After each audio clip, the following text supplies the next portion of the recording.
Oh, hey guys. Over here, done for the day over here in, what is it? Argot? Argot? I don't know. I don't think I've ever been to this Petro.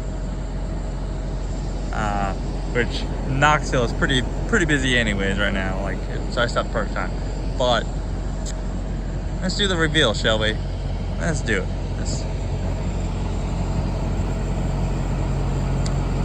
There we go. It's a 2020 Volvo E60. Even got a stack. It's got this thing, which I don't know if I like it yet. Cool stuff. But it's got 225 gallon tanks. It does have an APU right in there. I don't know if you can see it. Yeah, you can sort of see it. Which is a little weird on the driver's side, but obviously it has an APU. I'm not a professional detailer or a sticker putter, so yeah, it's all crooked and all fucked up, but I'll get that fixed when I go home. Truck was clean, but it's already pulling its first load, which is heavy, 43,942,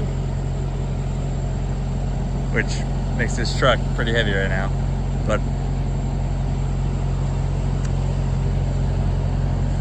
does have the adaptive cruise and the radar, which I am going to be disabling that shit because it's fucking stupid. It has blind spot too, which is not sure where the hell that is and how Volvo puts it in the truck, because it fucking honks at me. It literally honks.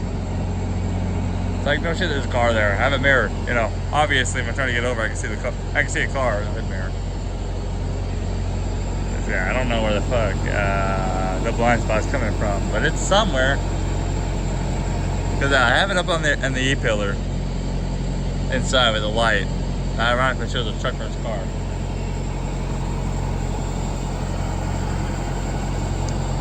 But yeah, I mean, overall condition on the outside is not that bad. We'll be getting inside here in a second, talking about it. But like, the only thing I've noticed, like, this truck comes with 295, 75 R22 5 tires, right? Which is that. However, though,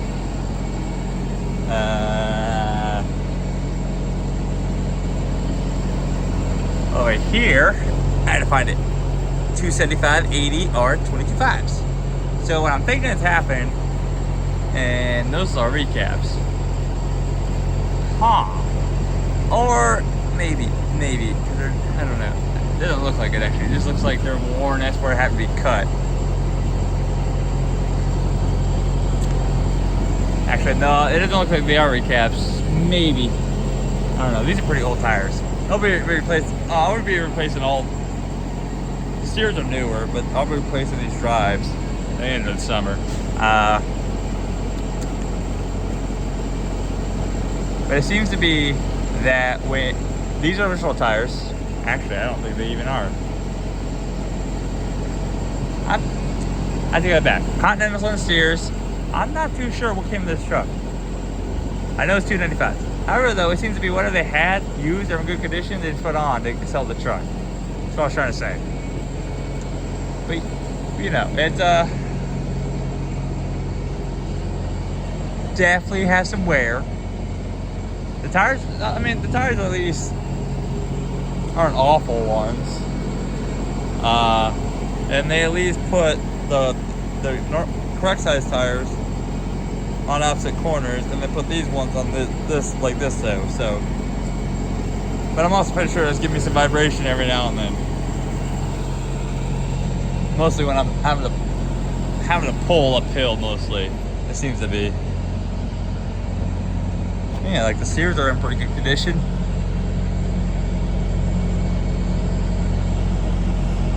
They're pretty new. We're about to be getting inside and talking about this here in a second. Just figured to give you a couple more looks around. The headlights are nice. I miss having LED headlights. It's been a while. Obviously, it's weird seeing a Volvo with no fog lights, driving lights, the combo that they have. It's got a little moonroof, sunroof up there. Oh, look, Cat's sitting in the window. You gonna say hi? He said hi. Let me open the door real fast. See if he says hi, and then we will get inside. You gonna say hi? Psst. What do you say? You want treats? Alright. Let me get inside, get my shoes off, and we will restart this video. Alright, so I also got the table, obviously. And these seats, definitely get used to them. But go ahead, sit on the other side of the table. Let's have a meeting. But no, seriously. Why a Volvo? And actually, first off, let's go back. Let's go over a little bit numbers. 2020 Volvo 860, obviously is red, had 407,000 miles, 86 like 72 engine hours at the time I picked it up. The truck's now running for 3 days. It's on its third day. Well, wait, I've been in the truck for 3 days. It's on its second full day of running. So 86 like 72 something hours, and the APU, which was serviced at 5,200 hours, at 6,900 hours on it. So it's gonna have to be serviced too this summer. Right there means this truck averaged about 48 miles an hour for the lifetime. It's average 70 PG. That was already a big boom, like big benefit that this truck had. Like when I was comparing trucks, I had about what? It's like I was kind of shopping between. I think I have the list was up to 8 or 10, and I was just kind of go back and forth. There was Peterbilt 579s, there was Kenworth T680s, there was a couple Freightliners. Like I was looking at a couple Walmart trucks. Price range was 50 to 65. And originally I wasn't really looking at Volvos, but I was like, you know, I actually enjoyed the Volvo I was in, even though it was like 5 months. Fuck it, let's look at Volvos. And I was having a really hard time finding anything Volvo, including the 760, that weren't marked up $15,000 to $25,000 over, like over really would be comparably compared to the rest of the market. Now let me just go and say the price. I don't remember the exact number. I know it was 65 like 7. So not a bad deal. Not a bad deal. This is could I got it cheaper? Yeah. I mean, problem is like I saw a couple Kenworths that APUs on them, but they were like they didn't even have a smart steering wheel on them, but also they had more mileage. They had like almost 80 to 100,000 more mileage, which is anywhere from like 6 to 10 months, 11 months. So it's almost a full year, almost half a year to full year. I didn't want. But this, I also did some research on this truck. Oh, and the rear end is a 264. Somehow I forgot that. So this truck gets set up to just be economy, right? But although with this load, I'm not sure how the economy is going to be yet, because I am going to ease this. I picked up his first load out of Stevensville, Texas. Schreiber, I don't know if it's cheese. I know it's dairy, but Schreiber does more than just cheese. But it's dairy of some sort, and it's heavy. It's 43.9, and it's going up to Pennsylvania. So I'm pretty much climbing and having rolling hills nonstop. This truck currently on this trip is averaging about 6.5, 6.5, 6.6. But I have decent fuel capacity. Now this truck does have some wear and tear on it. Can't even see it in the video. Oh shit! I'm gonna drop the camera. Like that is missing, obviously, and it doesn't actually correspond with even a little like a hand twist. It doesn't even correspond with the hot cold, right? Like max cold is right here. So I'm gonna get that fixed. Funk heater currently doesn't work. I don't know what the fuck's going on with it. Haven't really been able to look into it. Now it is borderline bearable. It does get a little chilly, and the truck. It's gonna be 34 degrees tonight. Last night was 40 and I slept just fine, but 40 is a lot different. Mid-30s. Pennsylvania though is gonna be a different story. It's supposed to be like 29. granted, it's only supposed to be cold for like another month. Then it starts warming up. So if it's just 40s, whatever. Like, obviously, I'm sleeping in top bunk, so that kind of helps. Heat rises, you know. But also I have a thicker blanket, and he likes to lay with me too. But this truck just has some wear on it, right? Just that. Oh, and I should mention, since I mentioned the price, it's a 3-year finance. So it's not hard to figure out roughly what I'm paying. Interest, it's kind of fucking stupid. But you ain't getting. It's pretty fucking for first time truck buyer. Hey, cat, you gonna say hi? Wait, and now you just said hi. What do you say? First time truck buyer, you're gonna get shafted with you're gonna get shafted with the interest. Oh, you want to tell him about the truck? You want to tell him about the truck?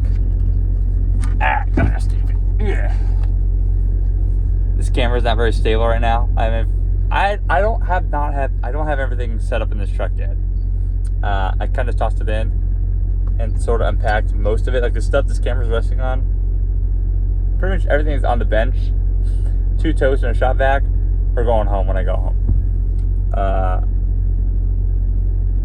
Eventually, I'm gonna rip out the passenger seat. Probably get a big cooler chest, even though I have the big fucking fridge here. But I want freezer fucking space. I miss having chimichangas, you know, El Monterey, toaster strudels, you know. I want some real fucking hot food. Chicken fucking patties.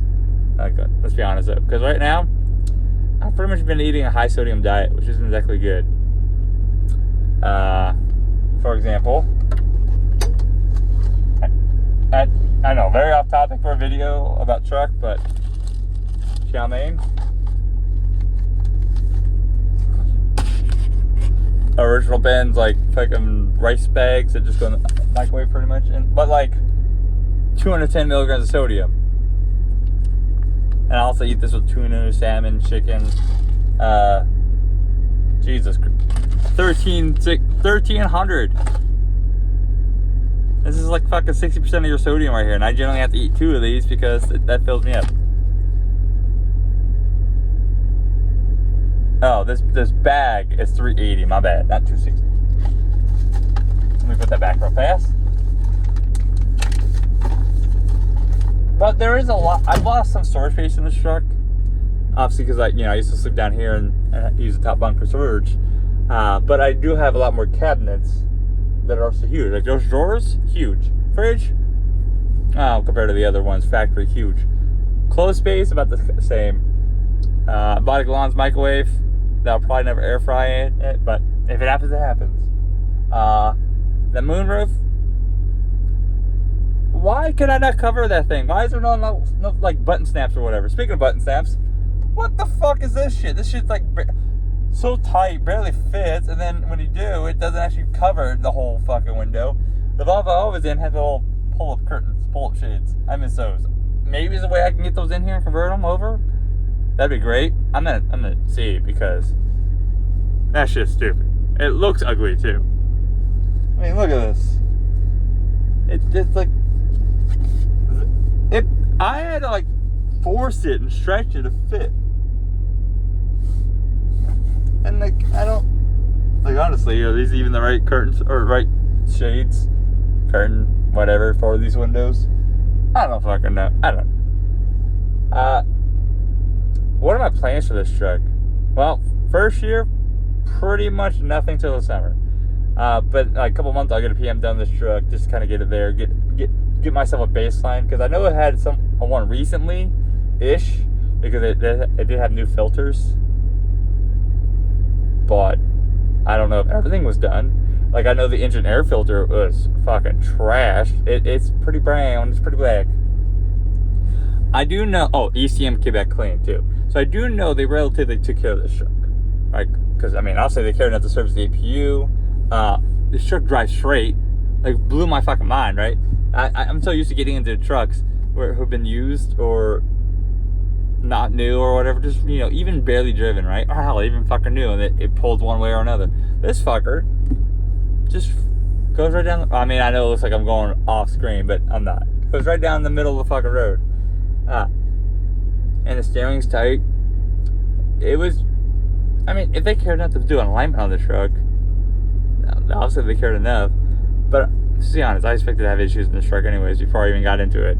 I was just hoping the major stuff worked. Like, I consider bunk heater major, but luckily one of them was over. But APU, AC and the APU works just fine. That's the noise in the background. Well, then the reefer, its fans on. Anytime the AC actually kicks on, the APU fires up right away. It was just it's weird. Batteries were replaced last year. So I'm probably looking at getting those. Replace those. Or I'll probably do AGMs next year. Speaking of APU, just fired up. I don't know if you heard that. But like Centromatics, I ran those with JCT. I loved the result I got. So those probably go on when I replace the tires this summer. I want to get the tire inflators. I've been looking at a few ones. I can get the whole truck done for about $1,500.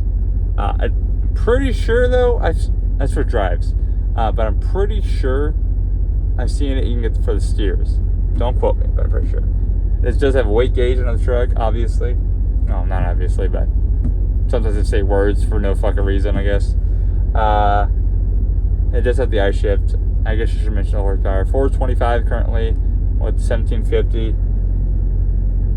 And depending on how it stays, I might turn it up because I can get that up to like 450, 1850. Would that really make that big of a deal? Probably not. Now this truck is pretty heavy as it is. The combination, I don't care about bobtail weight. I don't care. With my reefer trailer and this truck, full of fuel, minus depth, but I mean, I can do math, 7 pounds times, 15, but whatever. I weighed it with this load, and what I did is I took the loaded weight minus the load weight. And it's pretty much how you always kind of figure it out. And I'm probably gonna get an actual ticket with my actual empty weight to make it official, but I can do that. It was, and I'm going around. It was 35, like 650. That's like 35, like 6, but let's add on the missing depth, so it's like 35, 50, 35, or 35, 650, 660. So it is pretty heavy. The Kenworth weighed about 200 more pounds. AC just turned on. But like I said, this truck will probably go.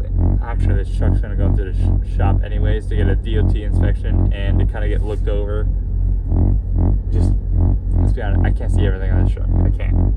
And while the ECM report came back clean, nothing was changed. And I've done already plenty of pre-trips and post-trips on this truck. I won't be able to see everything, and I'm also ignorance is a thing too. And so until I understand why I'm looking at it is actually shouldn't be like that, I'll assume it's normal. Because if it's the obvious, kind of like how your mom used to say, if you ain't broke, bruised, or bleeding, I don't want to hear it. It kind of correlates to a truck, but in a different way. Like if I'm not used to always seeing that thing covered in grease, and if that's supposed to be covered in grease, how am I supposed to know? But that's how you learn. Eventually it gets pointed out, it's shown what it's supposed to look like, and then you learn. But I just need a good year, at least one good year. I'm going to be saving aggressively again after I just spent some money getting this truck. And hopefully, I would like to have 2 good years. Now, with a 3-year term, right, 36 months, if the truck stays reliable, I will end up rebuilding the motor. And because the amount of money that's going to free up, it's going to be a good rate. But why now? Well, I've been wanting to do this for like 2 years though, but COVID prices, this truck, fuck, I swear to God, this truck would have been like 90 to 115,000, 4 or 5 months ago. But this truck I started seeing a lot of trucks in normal price range. No, I was never going to touch an auction truck, even though I probably could have got a much better deal. But no, too much risk. generally a truck that's at an auction is there for a very bad reason. It usually means repos. So yes, companies, like big companies, will sell this shit to an auction to try to get as much money. But there's a good portion of these trucks I'd be looking at that I would actually be interested in aren't coming from companies. They're coming from people that fell behind their bills. And that means there's too much bigger risk of things that they just stop doing. But this truck did sit quite a bit on their lot too. So, like, there were spider webs in places. There's a spider web underneath the hood latch on the passenger side with the spider still there. That I guess he was still living there because I popped the hood the second day of, or after my first day of driving, like the morning, and he was there dead. I kind of roasted him. Anybody want to roast a spider? Got one. I felt bad actually. It's not a way to go. That's kind of torture. Yeah, I know I may sound like an asshole, but I have definitely softened of age. Kind of wish I had some money I spent like the last few years though back. Like shithead over there taking, what was it, like $7,000, almost $8,000. As I say that in terms of head, like, not me, no. But let's recap. I don't think I told you everything. Airbags on the steers. This is what I would like to do in the first 2 years. Airbags on the steers, no particular order. Centromatics, inflators, like a legacy seat for the driver. I saw that was coming. I thought. That's why I said just kind of just leaning against the totes. Which I gotta sit back because that was a little bit more straight up. But honestly, Centromatics are probably gonna happen this year, and probably the inflators too. When those tires get replaced. Those tires, by the way, if you notice, do look old. So they do look old. But they got plenty of tread left. And the summer isn't exactly that far off. I mean, what are we looking at? Maybe August, September? So, I mean, what are we? Let's do the math. April, May, June, July, August. That's 50 to 70,000 miles, depending on how much I go home. Which, that's the reason I bought this truck. Because, let's be honest, I was running with COVID pricing before. Like, and it's not like something they did. Like, obviously I'm still here for Brothers Grant, right? But I'll be done to leave this setup in. Stop it, camera. Stay. Stop trying to fucking refocus. Stay. I guess gonna listen, but whatever. I am like eventually gonna buy a trailer though, and it probably will be in 2 years. I probably will go through Pedigree and just get a used pick a trailer off the lot and put a brand new reefer on it because I could do that and spend like $500-600 a month. Because that'll be some high risk, high reward. It saves me money, but sometimes I'll spend $5-7 a month. So but like it's all about pinching the pennies together. Well, I'm gonna pretty much treat this truck to sell for those who are around, like I was doing the GT truck. Now, granted, I'm probably not gonna go to the dealership constantly, especially when the only warranty I got in this truck now is the transmission, the I-shift. I tried getting another warranty. They said no. However, though, just means next year, probably around January, February, DPS is gonna get baked if I don't have any problems before then. Like when I tell you this plan is tentative. It is always subject to change.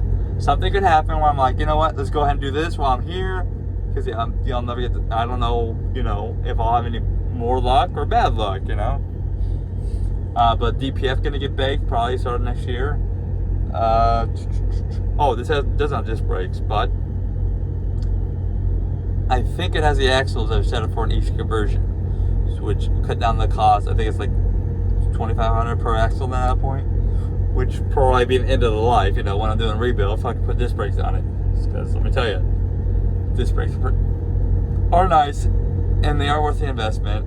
I've experienced both disc brakes in the truck and trailer. And when it comes to emergency stop, which Volvo's already good at, even with drums, disc brake, there's no comparison. There's no comparison. I had to do an emergency stop one time going down, the fuck is it called? Now I gotta remember, Cajon Pass. So it's funny how that shit pops in my head. Go around the corner, start descending down, I'm heavy, and I do emergency up to 0. And disc brake stopped really quick. Yeah, they got a little warm. Drum brakes would have been fucking hating life. But there's, look at that. There are some things, right? There's some things. I'm pretty much currently just setting myself up for the future, especially when this truck's paid off. And if it's paid off and reliable, because like I said, probably the third year I'll consider based on reliability, 2.5 years, 3 years in, somewhere in that range, depending how it goes, go and just rebuild it. Because I do know roughly I get almost everything replaced on that motor, including the turbo, for about $35 with dealer warranty, which sounds high, but if I remember right, the brand new motor cost $60,000. We'll see. It all depends on the reliability of the truck. That's how I approach things. But set myself up for the future. Paid off truck, rebuilt motor. I'll look at what to do with the transmission at that point. But the iShields are designed to go 1,000,000 miles, right? They're technically a lifetime.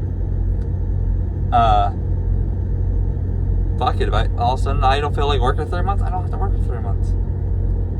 Or 1 month can cover 3 months of bills. Also, to be fair though, too, my other half at that point will be working as a nurse, and I get so much more flexibility at that point. Like, if I go down for a month, instead of losing 100% income, we just lose 50. So that situation kind of helps. Which is currently a CNA, so that's going to help quite a bit. Because, yeah, I'm expecting to go down this truck, and now I won't always have a loaner. And honestly, I don't really count on that. Even on JCT, there was technically loaners, I never counted on it. I never relied. And I went down quite a bit, weeks on end, It just sucks with him sometimes, because ever since the Stone incident, he does not piss in the hotel. Even though he's got a litter box, he will shit, but he won't piss. It's fucking, he'll hold it. It doesn't matter if you hold it for 4 days, 5 days, whatever. But as soon as he gets in the truck, he fucking runs to the litter box and just dumps his bladder for like 3 minutes. It's a pain in the ass to him sometimes, which is understandable. The peeing was a whole traumatic thing for him. If you don't know what I'm talking about, there's a whole set of series of videos where he spent like a week in the hospital, $7,000. It's closer to 8. It's like $7,700. I'm trying to remember. All I know is too goddamn much. I was cash on hand, so no debt. And it's changed some of his behavior since then. Not so much in the truck. He's relaxed a lot in the truck. It definitely brought him somehow closer to me. Even though at that point I've had him since 2015. So somehow it bonded him even closer. To be fair though, like, it was weird. Like, it was a situation that both of us weren't enjoying. To be fair, probably more for him than me, but I don't know. This whole thing's also gonna be new to me. Like, it's a lot different when with the lease or lease purchase, when the company's, they're almost getting the game too, and they can't afford to let that truck go down because it's their truck, right? I could like beat the shit out of it, whatever. They're always gonna make sure to take care of it. This has a little bit more on me.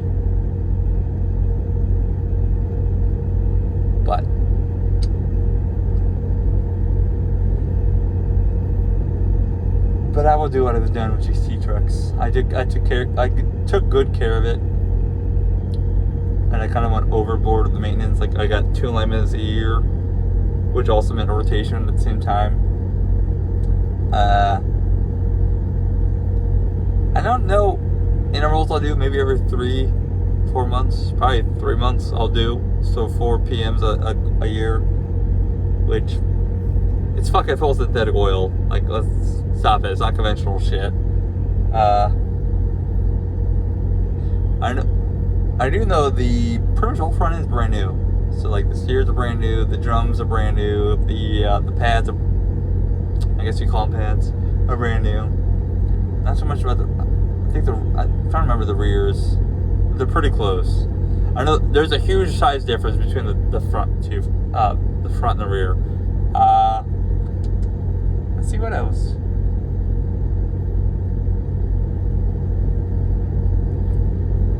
Apparently, this truck can do 73 regardless of cruise or foot. I'll probably end up taking that off. Doesn't mean I'll do 70. Like the Blue Kenworth to do 76. I'm not even. Hell, last summer I did 73. I did 75, 76 times to pass people to hurry up, get in and out of the way. Not always. Most of them I did 70. This whole winter I did 70. Currently I'm doing 70. But yeah, I mean 73 is a weird fucking speed. It needs to be raised. I'll probably just set it to 80, 85, whatever. It does have a heavier front end, which means 16 ply tires. Which I may end up doing 16 ply in the rear too, even though I don't really need them. I do know based on my experience of the 16 plies in the steers, that the 16 ply do handle abuse better. And when I say abuse, I mean potholes, fucking rocks, road damage, whatever. They handled it better. But what do you guys think? Sum it up. 65. What was it? 65.6? 65.7? Some shit. It was under 66, but it was like 65, between 65 and 66. I forget the exact price. Should know that. Whatever. I mean, $400 on a fucking 3-year term isn't gonna fucking make that big a difference. 407,000 miles. I'm rounding up 8,700 engine hours for average speed of 48 miles per hour. 69 and some change on the APU. It's like 69.12, though now it's closer to 69, like fucking 50. 264 rear ends. Does 70 about 1230-ish, 1250 RPM. I don't have the exact RPMs readout anymore, so I can only base up the analog. Yeah, I don't think it's an awful deal. Definitely got some wear and tear, you know, like I'm gonna be cleaning this truck for a while. I gotta get years of dirt out of it, it seems. But like I said, a little knob missing, the bunk heater. I don't know if the bunk heaters, it doesn't fire up at all. It'll go solid grain APU, and I tried both, right? Because the Volvos, if you just have the bunk heat, it turns on to this. It still hasn't set. So I don't actually know which ones. I've tried it in both. It nothing happens. So it could be a fuse, could be no power, could be fuel pump. Last time I had the same situation in the blue truck when I first got it. It was the fuel pump was kinked. However, though, this is not in a spot where I can reach. It's underneath me. Oh, well, technically I could. Problem is, though, this fairing underneath me, so all of us have T-bars. You pull it up and you kind of like pull, then the fairing comes off. Well, only one side's got a T-bar. The other half is just, I need to put like a little nut and bolt in there and just fucking lock nut pretty much. And just, that way, it's missing a T-bar. Other than that, I'm actually kind of impressed. Like the engine, I'm not going to show you the motor. Like, ECM report came clean, but I mean, that's clean. When I popped the hood for the first time, I was like, that's pretty clean for the mileage. Even the seals, like, there was no evidence of like the seals kind of been leaking or seeping. It's like, it's clean. Like overhead has to be done next year too, but you know, basic shit. But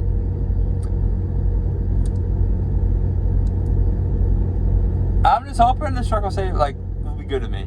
Like, I finally deserve a truck that'll be good to me. And granted, I'm asking a lot for a fucking 400,000 mile truck, and I'm expecting breakdowns, right? I am. I just hope it's nothing major or I can't get myself to the shop. But we're gonna fucking find out. It's gonna start a new adventure, a new journey. And I know some of you guys have been wanting me to get a truck. Well, here you fucking go. It took me about 2 years longer than I wanted, but it's happening. But hey, you guys stay safe out there. Catch you next time.